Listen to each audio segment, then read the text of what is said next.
കഴിഞ്ഞ കുറച്ച് ദിവസങ്ങളായി മലയാള മിനിസ്ക്രീൻ പ്രേക്ഷകരെ ഒന്നടങ്കം ഞെട്ടിച്ചുകൊണ്ടാണ് മമ്മൂക്കയ്ക്ക് കുടൽ ക്യാൻസറാണ് എന്ന വാർത്തകൾ സമൂഹ മാധ്യമങ്ങളിൽ ഒട്ടാകെ വൈറലായി മാറിയത്.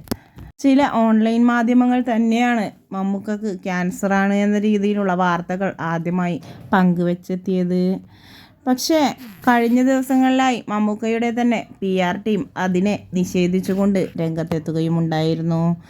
എന്തോ ചെറിയ അസുഖങ്ങളും ശാരീരിക ബുദ്ധിമുട്ടുകളെ തുടർന്ന് അപ്പോളോ ഹോസ്പിറ്റലിൽ ആണ് എന്നത് വ്യക്തമായ കാര്യമാണ്. പക്ഷേ അത് കുടൽ ക്യാൻസർ അല്ല എന്ന് വ്യക്തം. ഭക്ഷണ രീതിയിലായാലും മറ്റ് ആരോഗ്യ കാര്യങ്ങൾ ശ്രദ്ധിക്കുന്നതിലായാലും മമ്മൂക്കയെ കഴിഞ്ഞ് മറ്റു നടന്മാരുണ്ടാവുകയുള്ളൂ എന്നാണ് സിനിമാ ലോകത്തെ മൊത്തത്തിലുള്ള ഒരു പ്രചരണം. അതുകൊണ്ട് തന്നെ മമ്മൂക്കയ്ക്ക് ഇങ്ങനെയൊരു ക്യാൻസർ വാർത്ത ആരും തന്നെ വിശ്വസിക്കില്ല എന്നതാണ് മറ്റൊരു പ്രത്യേകത. എന്തു തന്നെയായാലും വ്യാജ വാർത്തകൾ ആരും തന്നെ പ്രചരിപ്പിക്കരുത് എന്ന വാക്കോടുകൂടിയാണ് മമ്മൂക്കയുടെ PR ടീം മമ്മൂക്കയുടെ ആരോഗ്യസ്ഥിതി വ്യക്തമാക്കിയത്. എന്തു തന്നെയായാലും താരം പൂർണ്ണ ആരോഗ്യവാനായി പഴയ അവസ്ഥയിലേക്ക് തന്നെ തിരിച്ചു വരട്ടെ എന്ന പ്രാർത്ഥനയോടുകൂടിയാണ് ആരാധകരൊന്നടങ്കം. ശാരീരിക ബുദ്ധിമുട്ടുകൾ എന്തൊക്കെയാണ് എന്നത് ഇപ്പോഴും വ്യക്തമല്ല.